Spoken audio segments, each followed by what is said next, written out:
Halo, assalamualaikum warahmatullahi wabarakatuh. Kembali lagi bersama saya Rangga Muhammad, mahasiswa dari program studi komunikasi dan penyiaran. Jadi seperti biasa, di video kali ini saya akan membicarakan tentang teori-teori komunikasi, yang mana pada kesempatan kali ini saya hanya membicarakan sebagian kecil dari teori komunikasi, karena teori komunikasi itu sangat luas, guys ya. Jadi di video kali ini saya hanya membicarakan 4 teori komunikasi, yaitu yang pertama itu ada teori framing media, yang kedua ada teori konstruksi sosial, yang ketiga itu ada teori retorika dari Aristoteles, yang keempat itu ada teori komunikasi persuasi.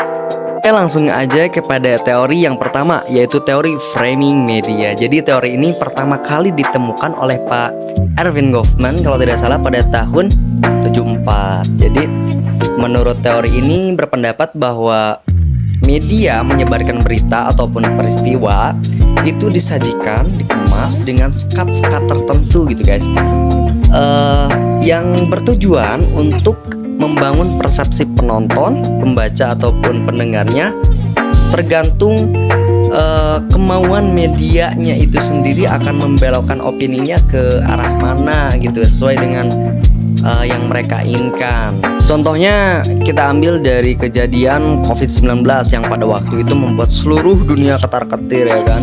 Yang pastinya setiap media ataupun stasiun TV akan memberitakan itu gitu loh. Misalnya media A yang udah terbiasa berfokus pada isu-isu kesehatan, kemungkinan besar mereka juga akan mengangkat fakta-fakta terkait COVID-19 itu yang berbau-bau kesehatan gitu guys, seperti pencegahan wabah berdasarkan perspektif medis. Lalu media B yang biasa menguak politik kemungkinan akan menyeleksi fakta COVID-19 itu dengan yang berbau-bau politik ya, misalnya Capres nomor 1 membagi-bagikan masker dan bantuan sosial pada masyarakat terdampak COVID-19 itu. Ya, langsung aja ya guys kepada yang kedua, yaitu ada teori konstruksi sosial media massa. Jadi teori ini pertama kali ditemukan oleh Pak Berger sama Pak Lukman pada tahun 66 gitu guys, dalam bukunya yang bernama Social Construction of Social Reality gitulah guys. Jadi teori ini berasumsi bahwa realitas kehidupan nyata ataupun kehidupan sosial yang nyatanya itu enggak sepenuhnya tercipta secara alami natural gitu guys.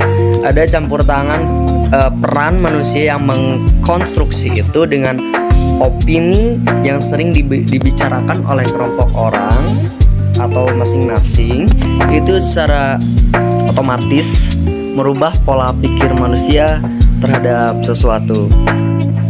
Contohnya kita ambil dari seperti standar kecantikan ataupun ketampanan pada masyarakat pada umumnya gitu guys. Jadi masyarakat umumnya menilai kalau wanita yang cantik itu yang kulitnya cerah ataupun putih dan badannya langsing gitu kan. Nah, itu merupakan konstruksi sosial yang sudah mengakar atau sering dibicarakan lah di masa lalunya, di masa kecilnya.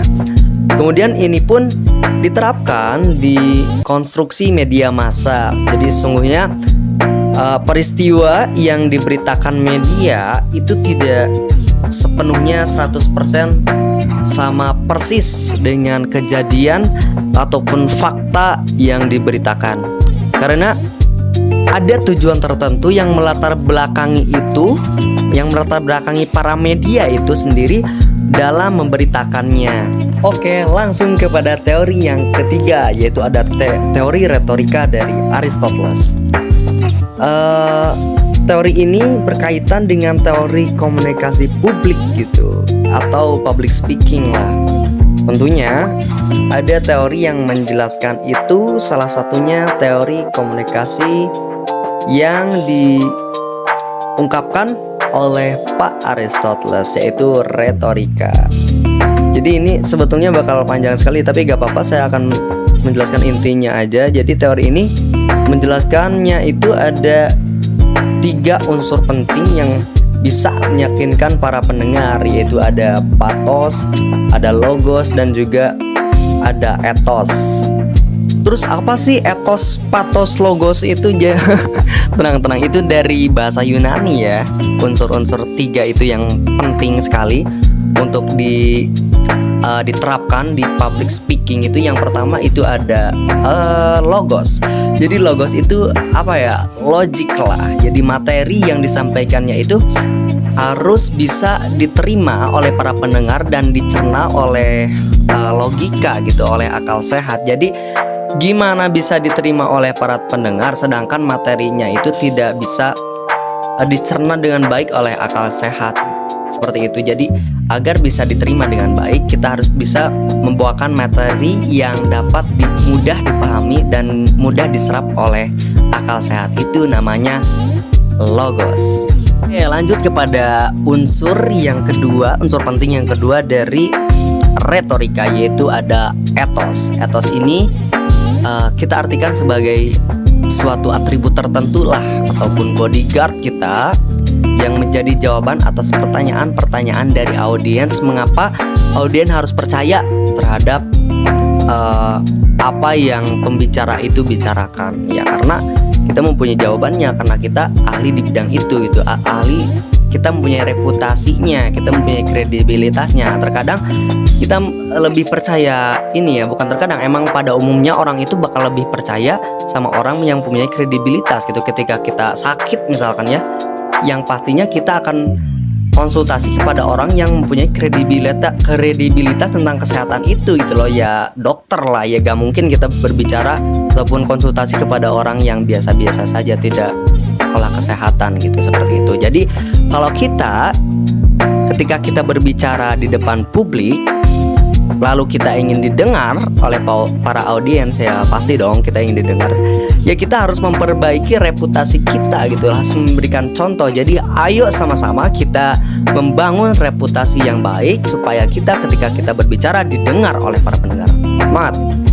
Oke, yang terakhir yaitu yang keempat, itu ada yang namanya teori komunikasi persuasi. Jadi itu adalah proses penyampaian pesan gitu ya secara intrapersonal, baik dengan komunikasi verbal ataupun dengan komunikasi nonverbal, yang bertujuan untuk membujuk, meyakinkan, mengajak para masyarakat untuk melakukan perubahan sesuai atau melakukan keinginan sesuai dengan instruksi, sesuai dengan yang menyuruhnya. Contohnya saya akan cerita yang cukup menarik nih buat dibicarain. Jadi saya itu punya teman yang unik sebenarnya, ya, sebut saja namanya Atta lah. Jadi dia ini hobinya belanja, menjajan, entah itu makanan ataupun pakaian. Jadi dia itu akan membeli segala sesuatu yang ada di hadapannya selama yang dijualnya itu di atasnya terpampang diskon berapa persen gitu. Terlebih lagi kalau diskonnya besar, dia pasti membeli. Ini menandakan apa? Ini menandakan bahwa dia orang yang mudah terpengaruh atau terpersuasi oleh komunikasi nonverbal. Karena komunikasi persuasi itu ada dua kan, ada verbal atau secara kebahasaan, secara lisan, ataupun nonverbal kebalikannya gitu, atau secara gambar ataupun apalah itu, seperti itu. Guys, mungkin segitu aja yang dapat aku sampaikan. Mudah-mudahan ada manfaatnya lah. Jadi buat teman-teman, buat para penonton nih guys ya, kalau misalkan ada sesuatu yang mau ditanyakan ataupun sesuatu yang ataupun mau nambahin nih, tulis aja di kolom komentar. Oke, sekian dari saya, Rangga Maulana Alif. Wabillahi taufiq wal hidayah. Assalamualaikum warahmatullahi wabarakatuh.